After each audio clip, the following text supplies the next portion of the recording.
भगवते वासुदेवाय। ओम नमो भगवते वासुदेवाय। ओम नमो भगवते वासुदेवाय। ओम नमो भगवते वासुदेवाय। श्रीमद् भगवद गीता अध्याय 9 और श्लोक संख्या 17 को हम आज पढ़ेंगे और उसको समझने का प्रयास करेंगे कि भगवान इस श्लोक के माध्यम से हमें क्या समझाना चाहते हैं। तो श्लोक संख्या 17। पिता अहम अस्य जगत माता धाता पितामह वेद्यम पवित्रम ओंकार ऋग साम यजुः एव च। पिता अहम अस्य जगतो माता धाता पितामह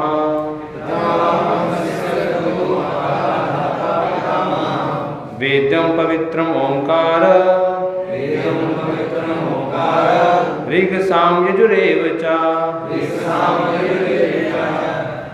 पिता अहमस्य जगतो माता धाता पितामह वेद्यं पवित्रम ओंकार ऋग साम यजुरेव च।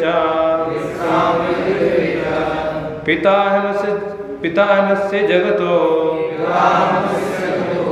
माता धाता पितामह वेद्यं पवित्रम ओंकार ऋग साम यजुरेव च।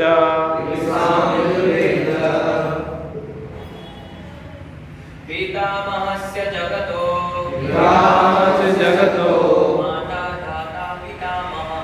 माता धाता पितामहः वेद्यं पवित्रम् ओंकार ऋग साम यजुरेव च।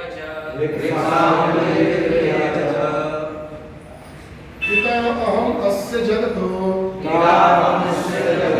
माता धाता पितामह वेद्यं पवित्रम् ओंकार ऋग साम यजुरेव च। पितामहस्य जगतो माता धाता पितामहः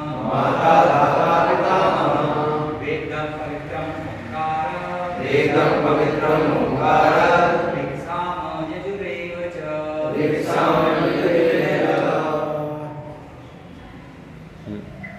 माता है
सब लोग आगे आगे थोड़ा सा आगे से बैठे, पीछे आगे तो पीछे बैठते जाएंगे, बहुत जगह आ गई, थोड़ा थोड़ा आगे पीछे जाइए।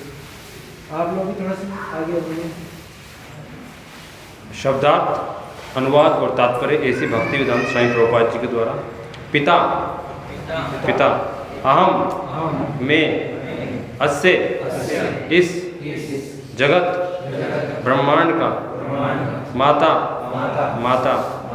दाता आश्रयदाता पितामह बाबा वेद्यम जानने योग्य पवित्रम शुद्ध करने वाला ओमकार ओम अक्षर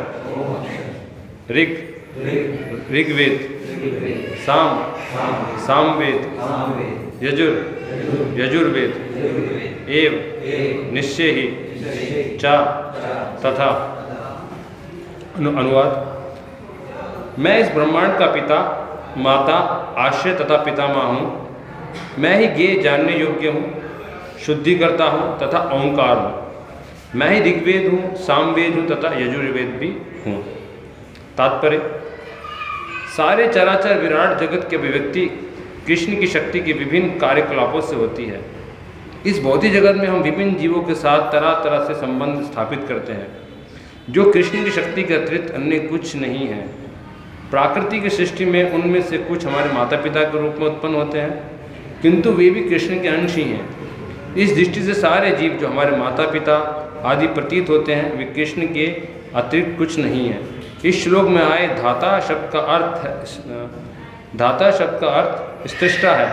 न केवल हमारे माता पिता कृष्ण के अंश रूप हैं, अपितु इनके सृष्टा दादी तथा दादा कृष्ण हैं।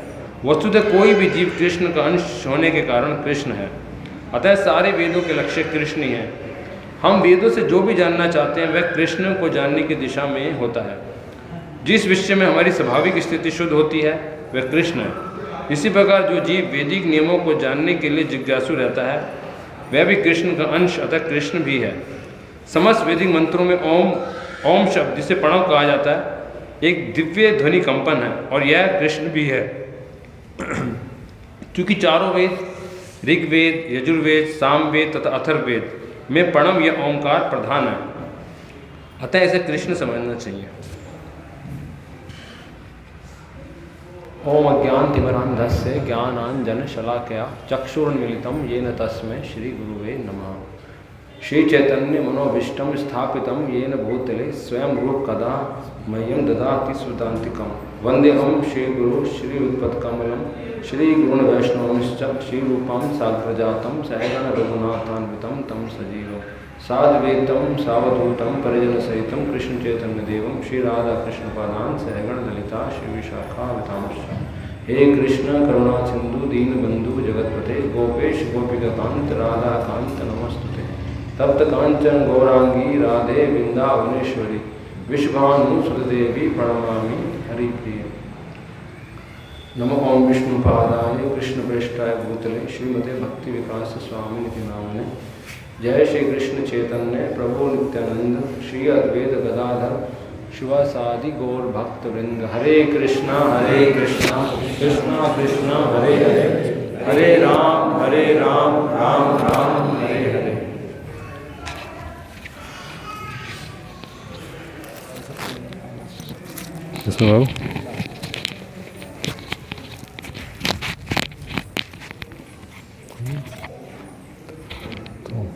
हरे कृष्णा।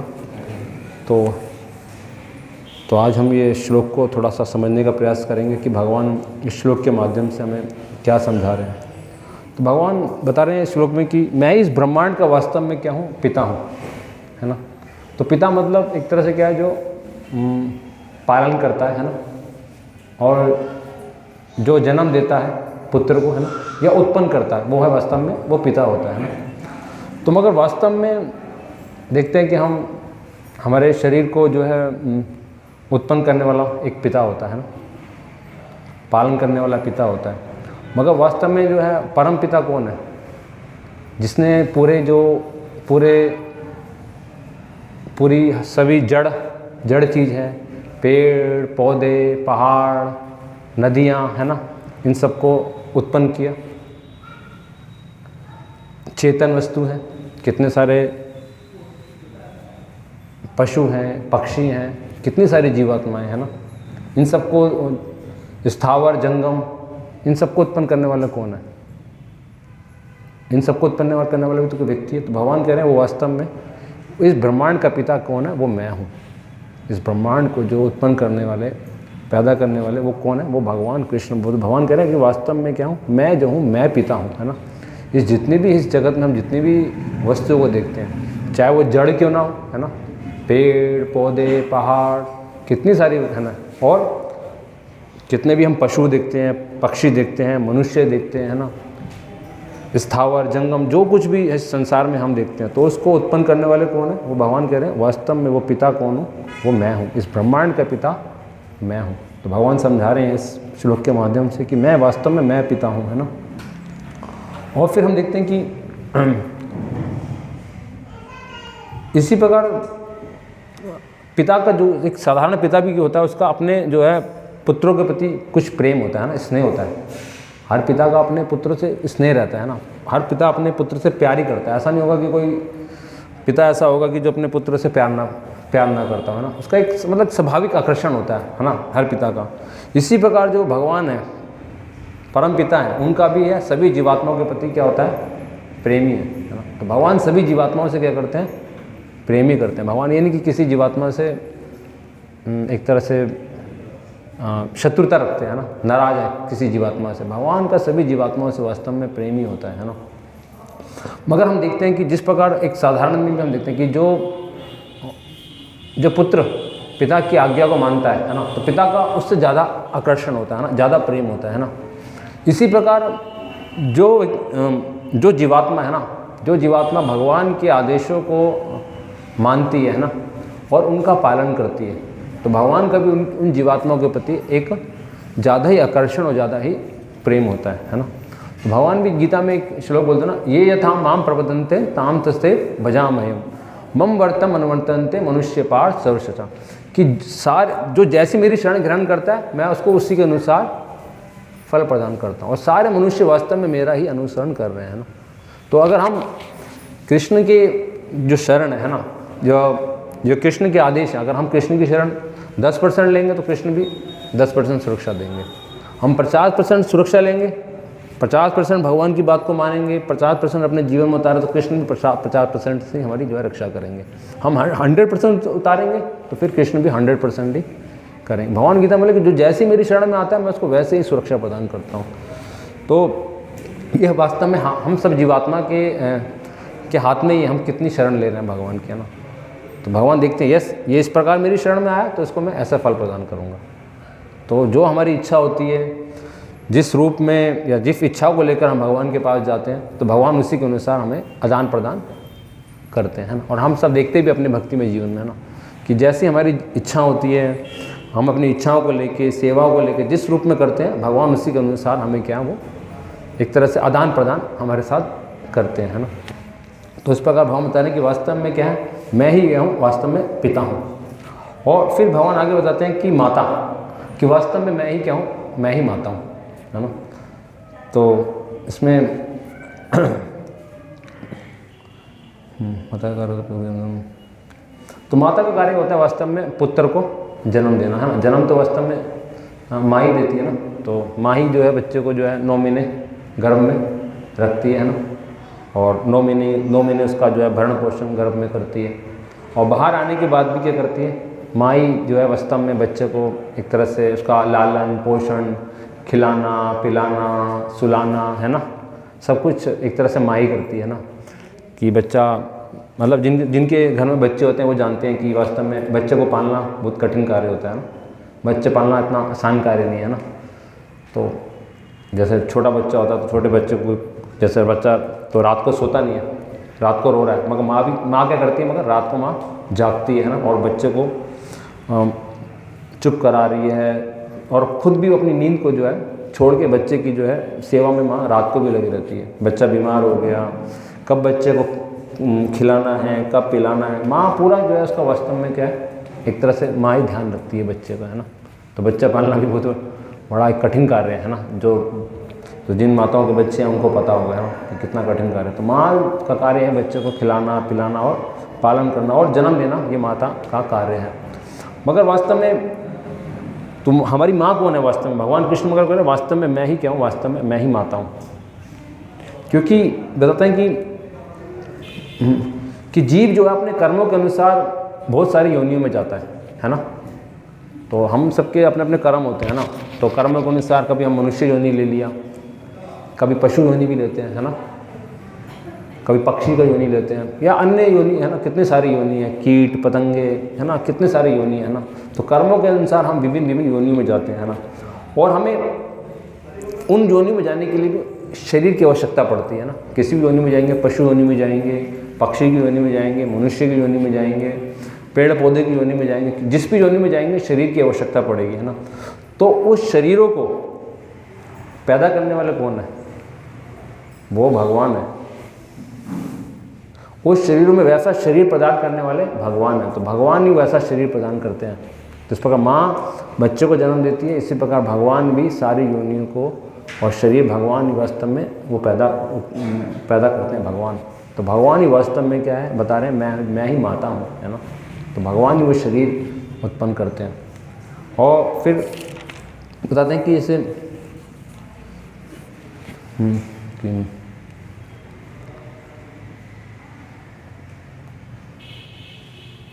तो हम देखते हैं कि जन्म देने वाली माता जो होती है वास्तव में ही बच्चे का भरण पोषण और जो है दूध माँ ही पिलाती है ना।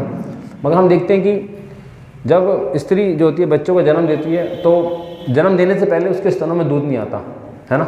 मगर जैसे ही वो पुत्र को जन्म देती है उसके स्तनों में दूध आ जाता है। तो वो दूध वास्तव में कौन दे रहा है?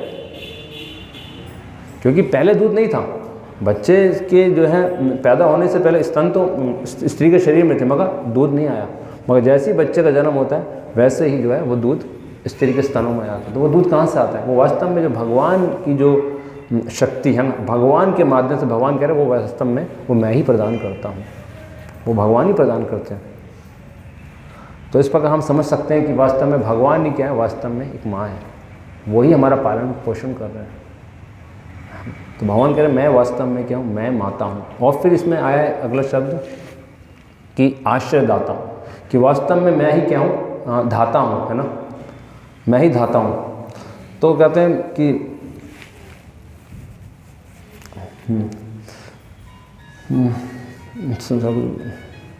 तो इस भगवान ही जो है इस संसार को क्या है धारण करते हैं। भगवान इस संसार को क्या है धारण करते हैं। और इस संसार में जो भी विधान बनता है वो भी क्या है भगवान ही वास्तव में क्या है इस संसार के विधान को बनाने वाले भगवान ही है। तो भगवान गीता में भी एक श्लोक बोलते हैं कि मैं प्रत्येक लोक में प्रवेश करता हूँ, मैं प्रत्येक लोक में प्रवेश करता हूँ और मेरी शक्ति से सारे लोग क्या वास्तव में स्थिर हैं। तो जितने भी लोग स्थिर हैं वास्तव में, हम देखते हैं कि सूर्य है ना, सूर्य समय पर उदय हो रहा है, सूर्य समय पर अस्त हो रहा है और एक जगह स्थित है। क्यों स्थित है? चंद्रमा क्यों स्थित है अपनी जगह पे? ये पृथ्वी क्यों स्थित है? क्योंकि भगवान प्रत्येक लोक में प्रवेश करते हैं, है ना। और भगवान की शक्ति से ये सारे लोग क्या वास्तव में क्या है स्थिर हैं। तो इस प्रकार हम पता चलता है कि वास्तव में जो है भगवान ही क्या है एक धाता है, आश्रय देने वाले, है ना। तो भगवान ही सब लोग में प्रवेश करके सभी लोगों को वास्तव में क्या है स्थिर कर रहे हैं। और फिर हम देखते हैं कि भगवान कह रहे हैं कि मैं ही वास्तव में क्या हूँ, पितामह हूँ, कि मैं ही क्या हूँ वास्तव में पितामह हूँ। तो हम देखते हैं कि इसमें कि वास्तव में हम सबके पिता होते हैं, है ना। और पिता के भी पिता कौन होते हैं? हमारे पितामह होते हैं। इसी प्रकार हम देखते हैं कि हम सब जीवों की उत्पत्ति एक प्रकार से कहाँ से हुई? ब्रह्मा जी से हुई, है ना। हम सब जीवों की उत्पत्ति कहाँ से हुई? ब्रह्मा जी जो है सृष्टि के पहले जीव थे, है ना। और फिर ब्रह्मा जी से ही सारी जो है सभी मनुष्यों की जो होती है उत्पत्ति होती है ना। मगर वास्तव हम देखते हैं कि वास्तव में ब्रह्मा जी की उत्पत्ति कहाँ से होती है? मगर ब्रह्मा जी की उत्पत्ति होती है कहाँ से?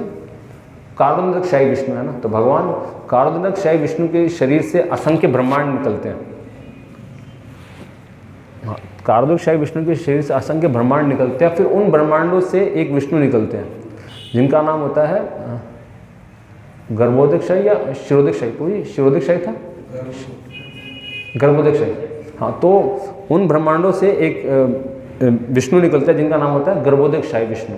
और उन गर्भोदकशाही विष्णु की नाभि से एक कमल का जो नाभ निकलता है और उस कमल नाभ में सारे लोग होते हैं ना। तो जिस प्रकार हम पृथ्वी पे स्थित हैं और फिर उस कमल नाभ से ही क्या होता है? ब्रह्मा जी का जो होता है जन्म होता है। तो ब्रह्मा जी का भी जन्म कहाँ से हो रहा है? वास्तव में गर्भोदकशाही विष्णु से जो है जन्म है ना।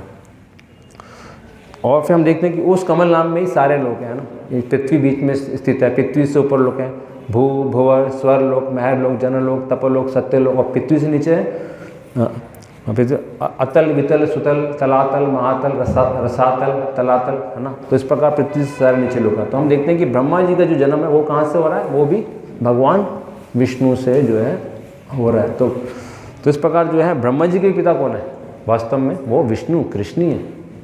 तो इस प्रकार हमारे पितामह कौन है, वो वास्तव में भगवान बता रहे हैं मैं ही वास्तव में क्या हूँ, एक तरह से जो हूँ मैं ही पितामह हूँ। तो कृष्ण वास्तव में क्या है, पितामह हूँ। और फिर भगवान बता रहे हैं कि मैं ही ज्ञेय और जानने योग्य हूँ। अगर व्यक्ति तो कह रहे हैं कि मैं ही जो हूँ वास्तव में क्या हूँ, जानने योग्य कोई वस्तु हूँ तो क्या हूँ मैं वास्तव में, वो मैं ही हूँ। तो हम देखते हैं कि भगवान गीता में भी एक श्लोक बोलते हैं, कहते हैं क्या कि वेदेश्च च सर्विर अहमेव वेद्यो वेदांत कृत वेद विदेहम चाहो, कि वास्तव में वेदों के द्वारा जानने योग्य क्या हूँ, वो मैं, है ना। अगर हम वेद उपनिषद सब कुछ पढ़ लें तो क्या जानेंगे, है ना, कि वास्तव में कृष्ण ही क्या है, कृष्ण ही भगवान है ना।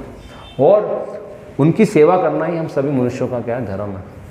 तो अगर वेद उपनिषद भी पढ़ेंगे तो यही जान पाएंगे कि वास्तव में कृष्ण ही क्या है, कृष्ण ही भगवान है। और फिर भगवान गीता में बोले कि क्या, अपि चेदसी पापे भय सर्वे भय पाप कृतम सर्व ज्ञान फलनेम वृजन में संतृष्टि। यदि तुम्हें समस्त पापियों में भी सर्वाधिक पापी भी समझा जाए, मगर तुम अगर इस ज्ञान को लेते हो, है ना, तो तुम भवसागर रूपी इस भवसागर को इस नाव से तुम पार कर जाओगे। तो वास्तव में वेदों के द्वारा भी जानने योग्य क्या है, वास्तव में वो कृष्ण ही है। कृष्ण से हम वेद उपनिषद पढ़ेंगे तो वास्तव में कृष्ण जानेंगे कि वास्तव में कृष्ण ही भगवान है। और फिर भगवान बताते हैं कि शुद्धि करता है ना, कि पवित्रम, भगवान इस वास्तव में सबसे बड़ी क्या है, पवित्र है। भगवान से बढ़कर कोई शुद्ध है नहीं, है ना।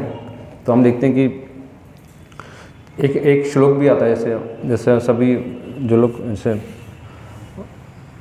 पुजारी करते हैं या ब्राह्मण दीक्षित लोग होते हैं, सबको एक मंत्र मालूम होता है, जैसे ओम अपवित्र पवित्रो वा सर्वावस्थाम गतो पीवा ये समृद्ध पुंडिकाक्षम स भार्य अवंतर शुचि। चाहे आप पवित्र हो, ओम अपवित्र पवित्र वा, चाहे तुम पवित्र हो चाहे अपवित्र हो, अगर किसी भी अवस्था में हम अगर भगवान पुंडरीकाक्ष अगर भगवान का नाम लेते हैं तो हम बाहरी और अंतर दोनों से सूची हो जाते हैं। भगवान का नाम तो हम सब लोग क्या लेते हैं, हरे कृष्ण महामंत्र है ना, हरे कृष्ण कृष्ण कृष्ण हरे हरे, हरे राम राम राम हरे हरे। तो ये मंत्र क्या हमें वास्तव में क्या है, ये शुद्ध करता है, क्योंकि भगवान से बढ़कर कोई शुद्ध है ही नहीं, है ना। कि भगवान भी तो अर्जुन भी गीता में क्या बोला भगवान का, कि परम धाम पवित्रम परमम भगवान, हे भगवान आप ही परम भ्रम हो, आप ही भगवान हो, और आपसे पवित्र वास्तव में कोई है ही नहीं, है ना। और आप ही वो वास्तव में क्या हो, आप ही परम सत्य हो।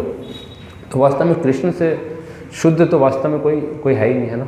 तो हम देखते हैं कि जब श्रीमद् भागवतम में भी आता है कि जब भगवान वराहदेव का अवतार लेते हैं ना, तो जब वराहदेव भगवान अवतार लेते हैं तो वराहदेव भगवान एक आते हैं उस रूप में क्या, एक स्वर्ग रूप में आते हैं, है ना। और जब भगवान एक शुकर रूप में जब बाहर आते हैं तो भगवान के जो शरीर से क्या होता है, जल जो है छिड़कते हैं, जो जल छिड़कते हैं, और उस जल को क्या सभी ऋषि मुनि क्या अपने सिर पे धारण करते हैं, सभी ऋषि मुनि उस जल को अपने सिर पे धारण करते हैं। मगर हम देखते हैं अगर एक सामान्य शुकर एक सामान्य सुअर है ना, अगर वो आता है बाहर और जल छिड़कता है या हमसे एक टच भी हो जाता है तो क्या अशुद्ध है, वो अपवित्र है, उसका जल सब कुछ अशुद्ध है ना, उससे अगर टच भी हो जाएंगे तो अशुद्ध हो जाएंगे, उसके जल की तो बहुत दूर की बात है। मगर भगवान ने शुकर के रूप में आए और भगवान के शरीर से जो जल निकल रहा है वो सभी ऋषि मुनि सब उस जल को ग्रहण कर रहे हैं और पवित्र हो रहे हैं। तो इस प्रकार हम पता चलता है कि भगवान से वास्तव में क्या है, भगवान से पवित्र कोई वास्तव में कोई है ही नहीं, भगवान ही वास्तव में परम पवित्र है ना। और हम देखते भी हैं कि इस प्रकार जैसे भगवान को जब हम स्नान कराते हैं तो फिर सबको जल जो है छिड़का जाता है ना। क्यों? क्योंकि क्या ये भगवान, क्योंकि हमने इस जल से भगवान को स्नान करा दिया है ना, और फिर ये जल जब सब पे छिड़का जा रहा है तो हम सब भी वास्तव में क्या है, पवित्र हो रहे हैं ना। इसी प्रकार जब प्रसाद लेते हैं तो भगवान ने जो प्रसाद खा लिया तो क्या है, वो भोजन वो अन्न सामान्य अन्न नहीं रह गया है ना, वो तो वास्तव में परम पवित्र चीज़ हो गई है ना। और उस परम पवित्र चीज़ को क्या हम जो है वास्तव में ग्रहण कर रहे हैं। तो इसलिए भगवान बता रहे हैं कि वास्तव में इसमें श्लोक में कि वास्तव की सबसे पवित्र चीज़ क्या है, सबसे पवित्र चीज़ वास्तव में क्या है, भगवान ही है ना। तो इस प्रकार कि हम जो भी अगर कुछ भी अर्चना करते हैं, जैसे पुजारी लोग भी होते हैं, तो जैसे ऑल्टर में जाते हैं सबसे पहले जाके वो क्या है, भगवान को ही वो प्रणाम करते हैं, भगवान के चरण छूते हैं। क्यों? क्योंकि भगवान ही सबसे ज़्यादा पवित्र है। तो हम कभी गए थे, वृंदावन गए थे ड्यूटी वर्शिप ट्रेनिंग के लिए, तो जितने भी पुजारी थे सब के सब पहले जाते थे, सबसे पहले जाके भगवान के ही चरणों को स्पर्श करते थे। तो भगवान वास्तव में क्या परम पवित्र है, और जब इन परम पवित्र की हम सेवा करेंगे, है ना, तो ही हम वास्तव में शुद्ध होंगे, है ना। तो जिस प्रकार हम भगवान का जब नाम लेते हैं तो हमारा अंतःकरण शुद्ध होता है ना। इसी प्रकार जब हमारी सबकी इंद्रियां सबकी हम सबकी क्या वास्तव में सबकी अशुद्धि है ना, सब भौतिक चीज़ें, आँख, कान, नाक, जीवा, सब वास्तव में एक तरह से सब भौतिक ही है और सब मैटेरियल चीज़ पे ही है ना, सब अशुद्ध है। मगर जब हम इन्हीं इंद्रियों को, है ना, जब कृष्ण की सेवा में लगाते हैं तो ये भी क्या होती है, परम शुद्ध और परम पवित्र हो जाती है। क्योंकि एक श्लोक है ना, सर्वोपाधि विनिर्मुक्तम तत्पर्तवेन निर्मलम ऋषिकेण ऋषिकेश सेवनम भक्तिर उच्चते। जब हम इंद्रियों के द्वारा, ऋषिकेण मतलब इंद्रियां और ऋषिकेश मतलब कृष्ण, जब हम इंद्रियों के द्वारा इंद्रियों के स्वामी कृष्ण की सेवा करते हैं तब हम वास्तव में क्या होते हैं, तब वास्तव में शुद्ध होते हैं। तो भक्ति उच्चते, तो वास्तव में भक्ति कही जाती है। तो इंद्रियां कब शुद्ध होंगी, जब हम अपनी इंद्रियों को कृष्ण की सेवा में लगाएंगे, नहीं तो हम सबकी इंद्रियां वास्तव में दूषित ही हैं। तो इंद्रियां शुद्ध होती हैं भगवान की सेवा करने से। ऋषिकेण ऋषिकेश सेवनम भक्ति उच्चते। तो हमें वास्तव में इंद्रियों के द्वारा कृष्ण की सेवा करनी चाहिए, तभी वास्तव में हमारी इंद्रियां भी क्या होंगी, जो है शुद्ध होंगी। क्योंकि हम सब पे सभी देखते हैं कि जिस प्रकार आँख एक इंद्रिय है ना, तो आँख तो कुछ ना कुछ देखेगी, भौतिक चीज़ है ना, मगर आँख से अगर हम भगवान का रूप देखेंगे तो वो पवित्र होगी। कान है, कान से कुछ ना कुछ सुनना ही चाहेंगे, है ना। अगर आध्यात्मिक नहीं सुनेंगे तो भौतिक चीज़ सुनेंगे। तो कान से हमने हरि कथा, श्रीमद् भागवतम, भगवद गीता को सुना तो वास्तव में हमारे कान जो है वास्तव में शुद्ध होते हैं, है ना। नाक कुछ ना कुछ सुनना चाहती है, मगर भगवान के तुलसी दल या पुष्प को सूंघेंगे तो वो पवित्र होती है ना। जीवा कुछ ना कुछ करेगी, या तो कुछ ना कुछ बोलेगी। जीवा के दो कार्य, बोलना और खाना। अगर कृष्ण के बारे में नहीं बोलेंगे तो बाहर के बारे में बोलेंगे, है ना, भौतिक चीज़ों के बारे में बोलेंगे। मगर हम जब कृष्ण की कथा, हरि कथा को बोलेंगे तो वास्तव में हमारी जीवा जो है वो शुद्ध होती है। और जब जीवा से कृष्ण प्रसाद लेंगे तो जीवा शुद्ध होती है ना। तो इंद्रियां शुद्ध होती हैं वास्तव में भगवान की सेवा करने से, है ना, अन्य तो कोई उपाय नहीं। और मन शुद्ध होता है हरि नाम लेने से, है ना। जो हमारा हृदय है वो किससे शुद्ध होगा, हरि नाम लेने से। क्योंकि कहा गया कि क्या, चेतो दर्पण मार्जनम भव महा दवाग्नि निर्वापणम श्रेया केरव चंद्रिका वितरणम विद्या वधु जीवनम। कि हमारे हृदय में अनंत जन्मों से क्या धूल जमी पड़ी है, तो उस धूल को कौन साफ कर सकता है, वास्तव में ये हरि नाम। तो जिस प्रकार कोई एक रूम है, अगर उसमें धूल जमी 1 महीने से, तो उसको साफ करेंगे तो बहुत समय लगता है उसको साफ करने में। इसी प्रकार हमारे अनंत जन्म हो चुके हैं, तो अनंत जन्मों से हमारे जो है हृदय में धूल जमी हुई है, तो वो किससे साफ होगा, वो वास्तव में वो हरिनाम से, है ना, वो हरिनाम से ही साफ होगा। तो इसलिए इस हरिनाम को लेना भी क्या बहुत आवश्यक है। और बताते हैं कि फिर क्या रहेगी, बुद्धि किससे शुद्ध होती है, बुद्धि शुद्ध होती है शास्त्र को पढ़ने से। भगवद गीता और श्रीमद् भागवतम को पढ़ें या सुने और उसको अपने जीवन में उतारें, तो हमारी बुद्धि जो है शुद्ध होती है। तो भगवान गीता में बोलते क्या, एक श्लोक है ना 18वें अध्याय में, अध्येषते च इमं धर्मम संवादम अव्ययो। और भगवान कहते हैं और मैं घोषित करता हूँ, जो इस संवाद का अध्ययन करता है वो मेरी बुद्धि से पूजा करता है। तो बुद्धि शुद्ध होती है शास्त्रों को पढ़ने से। तो इस प्रकार हम अगर इन तीनों चीज़ों को, है ना, अपनी इंद्रियों को कृष्ण की सेवा में लगाएंगे, मन से, मन के लिए हरिनाम लेंगे, और बुद्धि को शुद्ध करेंगे किससे, भगवद गीता या श्रीमद् भागवतम को पढ़ के। तो इस प्रकार क्या है, वास्तव में परम पवित्र कौन है, वास्तव में वो परम पवित्र भी वास्तव में जो है वो कृष्ण ही है। जब हम कृष्ण से जुड़ेंगे, है ना, और जब कृष्ण के भगवान के नाम से, भगवान के रूप से, है ना, और भगवान की वाणी से जब हम जुड़ेंगे तो ही वास्तव में हम क्या बहुत शुद्ध होंगे। अन्यथा कोई वास्तव में कोई ऐसा कोई उपाय नहीं है शुद्ध होने का। और फिर इसमें बताते हैं कि भगवान बता रहे हैं कि वास्तव में ओंकार ही क्या, वो मैं ही हूँ। कुछ लोग इससे ओम के मंत्र का जाप करते हैं, तो मगर वो ओंकार भी क्या है, वो भगवान का ही क्या है, एक भगवान के ध्वनि रूप में, ध्वनि रूप है ओंकार। और हम सब जो हरे कृष्ण महामंत्र लेते हैं, ये भी क्या है, भगवान बोले एक है ना, बहुत सारे श्लोक है कि कली काले नाम रूपे कृष्ण अवतार। कलयुग में भगवान किस रूप में आते हैं? नाम के रूप में, है ना। भगवान हर युग में आए। तो जैसे हम देखते हैं कि भगवान सतयुग में आते हैं, नरसिंह रूप में आए, वराह रूप में आए, है ना। सबने, कई लोगों ने उन्हें देखा नरसिंह रूप में, वराह रूप में। और फिर त्रेता युग में भगवान राम आते हैं और परशुराम जी भी आते हैं, है ना। और द्वापर में कृष्ण बलराम आए और कलयुग में चैतन्य महाप्रभु के रूप में आए। मगर कलयुग में भगवान नाम के रूप में भी आते हैं। अगर हम भगवान का नाम लेते हैं तो साक्षात भगवान का ही वास्तव में संग करते हैं। तो कली काले नाम रूपे कृष्ण अवतार। तो भगवान के नाम के रूप में भी इस प्रकार है। तो ओंकार के रूप में भी है और भगवान नाम के रूप में भी है। तो इस प्रकार हम समझ सकते हैं कि वास्तव में इस श्लोक के माध्यम से कि वास्तव में हमारे जो मूल माता पिता कौन है, वो वास्तव में कृष्ण ही हमारी माता है। और कृष्ण वास्तव में हमारे क्या है? वास्तव में वो पिता हैं।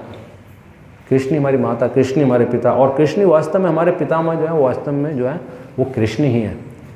तो आजकल के समाज में जब हम बाहर जाते हैं तो लोग बाग यही कहते हैं कि जैसे केस ठीक है, बस हमारे घर में माता पिता है और हम माता पिता की सेवा ही करना है, क्या सबसे बड़ा धर्म है ना। माता पिता की सेवा से करने से बढ़कर वास्तव में कोई धर्म ही नहीं है। तो हम तो माता पिता की सेवा करते हैं और हमें किसी मंदिर में जाने की आवश्यकता नहीं है, है ना। मंदिर में जाना, मंदिर में सेवा करना, और हमें भगवान मिलने होंगे तो माता पिता की सेवा करने से ही वास्तव में मिल जाएंगे, है ना। मगर भगवान इस श्लोक के माध्यम से समझा रहे हैं हमें वास्तव में हमारे माता पिता हैं कौन। वास्तव में मूल माता पिता तो वास्तव में भगवान करें वो मैं हूँ। क्योंकि हम सब वास्तव में शरीर नहीं, हम सब क्या है? आत्मा है। भगवान गीता में अर्जुन को क्या बोले? सबसे पहले यही ज्ञान देता ना, क्या? न जायते म्रियते वा कदाचित नायम भूतवा भाविता वा न भूजे अजो नित्यम शाश्वत एवं पुराणो न हन्यते हन्य माने शरीर है। कि आत्मा के लिए किसी भी काल में ना तो जन्म होता है ना ही मृत्यु। आत्मा की वास्तव में जन्म मृत्यु नहीं होती, ना तो वो जन्म लेता है और ना ही वो कभी जन्म लेगा। तो शरीर के माने जाने पर भी वास्तव में आत्मा नहीं मरता, मृत्यु तो सिर्फ शरीर की होती है। इस प्रकार भगवान अर्जुन को काफ़ी सारे कहते हैं कि नैनम छिंदंति शस्त्राणी नैनम दहती पाव न चैव कले दिन न शोचते मारुति। कि आत्मा को कभी ना तो कभी शस्त्र के द्वारा काटा जा सकता है और ना ही भगवान कहते हैं कि वायु के द्वारा सुखाया जा सकता है, ना ही अग्नि के द्वारा जलाया जा सकता है ना, न पानी के द्वारा भिगोया जा सकता है। तो इस प्रकार हम सब तो वास्तव में क्या है? शरीर नहीं है, हम सब आत्मा है ना। और ये हमारे इस जन्म के सिर्फ माता पिता हैं, है ना। हम देखते हैं ये हमारे माता, ये पिता है, तो ये तो सिर्फ हमारे इस जन्म के माता पिता। मगर हमारे मूल माता पिता कौन है? वो भगवान बता रहे हैं कि वास्तव में मैं पिता हूँ, मैं माता हूँ, है ना। तो उनकी वास्तव में उन जो हमारे मूल माता पिता है ना, उनको वास्तव में जानना, उनको जानने के लिए तो मंदिर आना पड़ेगा ना, और उनकी सेवा करना वो भी तो हमारा धर्म है वास्तव में। तो वो धर्म तो हम कर ही नहीं रहे। और ठीक है कि हमारे वर्तमान में जो हमारे माता पिता ने जिन्होंने हमें जन्म दिया, तो हम ये नहीं कह रहे कि उनको निगलेक्ट करना है, मगर उनकी भी सेवा करनी है, मगर साथ में कृष्ण की भी सेवा करनी है। और हमें अपने जो मूल माता पिता जिन्होंने हमें जन्म दिया है, उनको भी वास्तव में हमें उनको भी कृष्ण से जोड़ना है। क्योंकि वो भी इस प्रभुपाद जी तात्पर्य में लिख रहे हैं कि हमारे जो माता पिता है वो भी वास्तव में वो भी कृष्ण के ही अंश हैं, है ना। तो वो हमारे इस जन्म में माता पिता हुए पता नहीं, मगर अगले कितने माता पिता वास्तव में जो है हो चुके हैं, है ना। तो हम देखते हैं कि श्रीमद् भागवतम में कथा जो आती है चित्रकेतु महाराज की, है ना। तो चित्रकेतु महाराज की बहुत सारी रानियाँ होती हैं, है ना, मगर उनको किसी भी रानी से कोई भी पुत्र जो होता है उत्पन्न नहीं होता। तो वो इस कारण जो है दुखी रहते थे। तो एक बार नारद मुनि और एक साथ में एक ऋषि और उनके महल में आते हैं। तो वो पूछते हैं, इस प्रकार चित्रकेतु महाराज के महल में आते हैं, और तो राजा जो होते हैं उनका स्वागत भी करते हैं। तो मगर फिर वो चित्रकेतु महाराज से जो है पूछते हैं कि आप दुखी क्यों हैं। तो वो कहते हैं कि मेरे पास सब कुछ है, मेरे पास राजपाट सब कुछ है, मेरे पास लाखों रानियाँ हैं, मगर फिर भी मेरे पास राज्य को चलाने के लिए मेरे पास एक पुत्र नहीं है। तो फिर नारद मुनि देखते हैं कि इसके भाग्य में वास्तव में पुत्र तो है नहीं है, मगर फिर भी वो क्या करते हैं, उसको एक पुत्र के लिए आशीर्वाद देते हैं। और फिर थोड़े समय में के बाद ही क्या होता है, जो राजा की जो एक रानी होती है, बड़ी रानी, उससे एक पुत्र होता है। तो वो राजा जो होता है पुत्र का जो भरण पोषण लालन पोषण बहुत अच्छी तरह से करता है, बहुत लाड प्यार से। और रानी भी जो होती है, बड़ी रानी जो होती है, वो भी उस पुत्र के लालन पोषण में करते हैं, बहुत लाड प्यार से उस पुत्र को पालते, क्योंकि बहुत समय बाद पुत्र हुआ, वो भी एक ही पुत्र, है ना। तो राजा जो था, जो बड़ी रानी थी, है ना, जो बड़ी रानी के प्रति वास्तव में उसका था आकर्षण ज़्यादा हो गया, क्योंकि बड़ी रानी ने पुत्र को जन्म दिया, तो वो जो राजा था बड़ी रानी को काफ़ी जो है मतलब उसके प्रति आकर्षण और प्रेम ज़्यादा था। अन्य रानी के प्रति प्रेम जो था कम हो गया।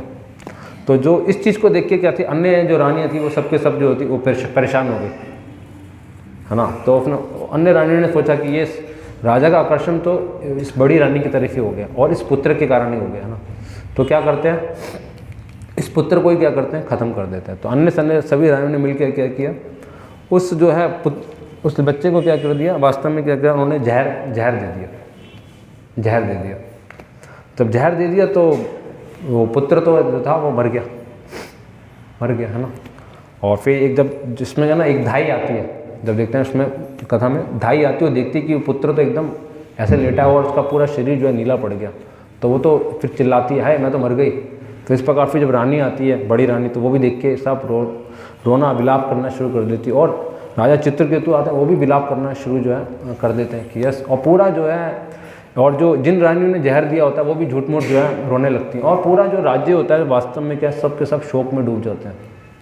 और फिर तब जो इस प्रकार जब सारे राजा रानी सब शोक में डूब जाते हैं, तो फिर जो है नारद मुनि जो है आते हैं, वापस दोबारा आते हैं राजा के पास, और राजा की इस अवस्था को देखते हैं। और फिर जो पुत्र जो होता है वो वास्तव में जो मर गया होता है, उसको फिर नारद मुनि अपनी जो है जो अपनी कृपा से जो है उसको जो है वास्तव में जीवित कर देते हैं। तो जब वो पुत्र जब वो जीवित हो जाता है, तो फिर वो पुत्र तो राजा जो होता है, राजा जो है मतलब पुत्र को आलिंगन करने लगता है, हाय मेरा पुत्र तुम वापस आ गए, तुम्हारा पुनर्जन्म हो गया, तुम्हें तो मतलब तुम जो दोबारा तुम्हारा जन्म हो गया। और इस प्रकार रानी भी जो है सब उसका लाड प्यार दुलार करने के लिए आने लगता है। मगर वो जो पुत्र होता है कहता है कि कौन किसका पुत्र, कौन किसका पिता, मैं तो वास्तव में आत्मा हूँ, मेरे तो अनेक जन्म जो है हो चुके हैं, है ना, मेरे अनेक पिता हो चुके हैं, और तुम्हारे भी अनेक वास्तव में जो है तुम्हारे भी अनेक पुत्र हो चुके हैं। तो वास्तव में यहाँ पे इस संसार में कोई वास्तव में किसी का कोई पिता और पुत्र नहीं है, है ना। इस प्रकार वो जो है उसको आत्मज्ञान की जो है शिक्षा जो है वो जो पुत्र जो है चित्रकेतु महाराज को देता है ना। तो इस संसार में देखा जाए तो हम सब वास्तव में सभी जीवात्मा ही है ना, जो इस संसार में एक तरह से फंस गई है ना, शरीर लेके, है ना। चाहे हमारे पिता हो, चाहे माता हो, चाहे कोई भी हो, सभी जीवात्मा इस संसार में फंस चुकी हैं, है ना। तो सभी जीवात्मा को क्या कर्तव्य है कि वो भगवान की भक्ति करें, भगवान की सेवा करें, और यहाँ से क्या करें, यहाँ से निकलें, भगवत धाम जाएं। क्योंकि ये संसार क्या है, ये संसार तो भगवान की तरह पदम पदम यद विपदाम, इस संसार में हर पग पग पर क्या है, वास्तव में विपदाएँ संकट है, किसी को यहाँ पे सुख है। भगवान की तरह बोले अनित्य माँ सुखम लोकम, ये संसार वास्तव में अनित्य है, यहाँ सुख है ही नहीं, ये शाश्वत है ही नहीं है ना। तो इस प्रकार हमें ये समझना चाहिए वास्तव में कि जो हमारे जो माता हैं पिता हैं, है ना, उनको भी हम वास्तव में उनका भी कल्याण हम किस प्रकार कर सकते हैं, जब तक वो भगवत भक्ति में नहीं लगेंगे, है ना, भगवान की भक्ति नहीं करेंगे, भगवान की सेवा, भगवान का भजन नहीं करेंगे, तो उनका भी वास्तव में परम कल्याण नहीं हो सकता। क्योंकि वो भी क्या है, शरीर नहीं है, आत्मा है। हम सेवा किसकी कर रहे हैं, हम तो सेवा वास्तव में उनके शरीर की ही कर रहे हैं, मगर हैं क्या वो वास्तव में, वो वास्तव में सबके सब आत्मा है। तो भगवान भी इसमें भगवद्गीता में भी 2nd चैप्टर में प्रभुपाद जी के एग्जाम्पल लिखते हैं। अगर व्यक्ति को मान ली एक व्यक्ति डूब रहा है, अगर डूबते हुए व्यक्ति के हमने खाली कपड़ों को बचा लिया तो क्या है, वो मूर्खता है। अगर मान ली कोई व्यक्ति डूब गया और डूबते व्यक्ति के हम कपड़े बचा के ले आए, उसके घर वालों को दे दें, तो क्या है, वो कहेंगे अरे व्यक्ति तो मर ही गया, तुम तो मूर्ख हो जो कपड़े बचा के लाए। इसी प्रकार हम भी अगर अपने माता पिता अगर किसी को भी अगर ऐसे बचा रहे हैं, है ना, यही सेवा करके सोच रहे हैं कि यस माता पिता की सेवा करना यही धर्म है, तो ये वास्तव में क्या, ये मूर्खता ही है। क्योंकि हम सिर्फ कपड़ों को बचा रहे हैं, कपड़ों के भीतर जो आत्मा है ना, शरीर के भीतर आत्मा का तो हम वास्तव में हम कोई कल्याण कर ही नहीं रहे हैं, है ना। तो इस प्रकार जो है हमें समझना चाहिए कि वास्तविक जो धर्म है वो क्या है, कृष्ण की सेवा करना, है ना, सबको कृष्ण से जोड़ना। क्योंकि कृष्ण ही वास्तव में सबके माता हैं और वास्तव में पिता हैं, है ना, और वास्तव में कृष्ण ही जो है धाता है, सबका पालन करने वाले वो कृष्ण ही हैं। और श्रीमद् भागवतम में भी बताया गया कि वास्तव में पुत्र कौन होता है ना, तो बताते हैं कि जो माँ के, है ना, माँ के शरीर से 2 चीज़ निकलती हैं, है ना, एक तो पुत्र निकलता है और एक मूत्र, दोनों निकलते हैं ना। मगर वास्तविक पुत्र कौन है? पुत्र वो जो माता पिता को इस भव सागर से निकाले, है ना, भगवान की प्राप्ति कराए, भगवान के धाम में कैसे भगवान की प्राप्ति करें, कैसे भगवान का भजन, भगवान की सेवा, कैसे उनको जो है नरक जाने से बचाए, वो वास्तव में जो है पुत्र है। मगर जो पुत्र ये कार्य नहीं कर रहा, है ना, माता पिता को नरक जाने से नहीं बचा रहा, भगवान की भक्ति, भगवान की सेवा नहीं सिखा रहा, तो वो वास्तव में क्या है? वो वास्तव में वो मूत्र के समान ही है, कोई अंतर नहीं है उसमें। तो पुत्र वो जो वास्तव में माता पिता को इस संसार से, है ना, जन्म मृत्यु के चक्कर से, बुढ़ापे बीमारी से निकाले, वो वास्तव में जो है वो वास्तव में वही पुत्र है।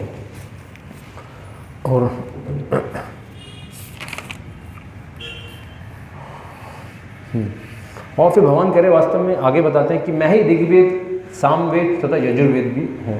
तो भगवान कह रहे मैं ही वास्तव में ऋग्वेद, सामवेद और यजुर्वेद भी मैं ही हूँ, है ना। तो भगवान गीता में यही श्लोक भगवान कहते हैं कि वेदेश्च च सर्वे अहमेव वेद्यो वेदांत कृत वेद विदेहम चाहम, है ना।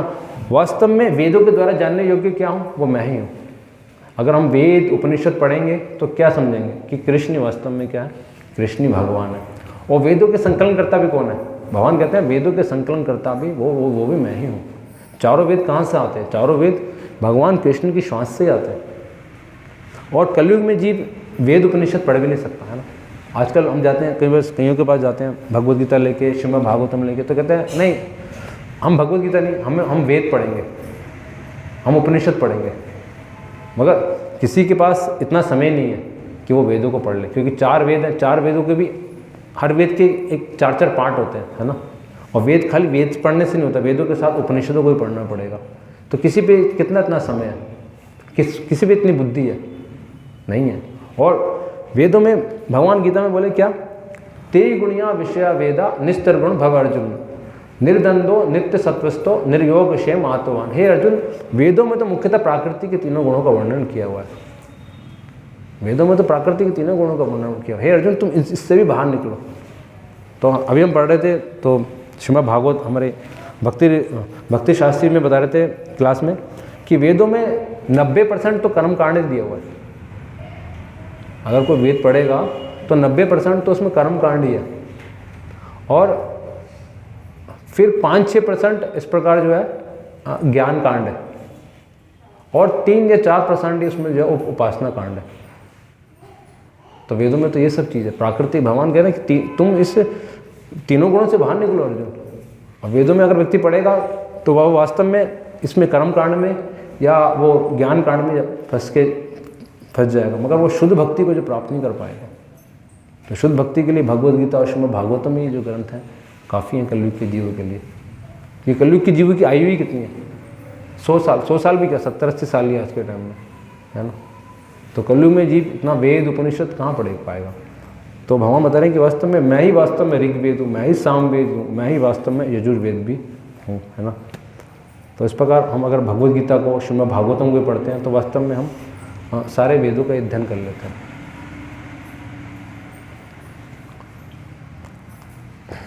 हरे कृष्णा। तो मैंने इस तात्पर्य से थोड़ा यही समझा। किसी का कोई प्रश्न या जिज्ञासा हो तो थोड़ा पूछ सकता है।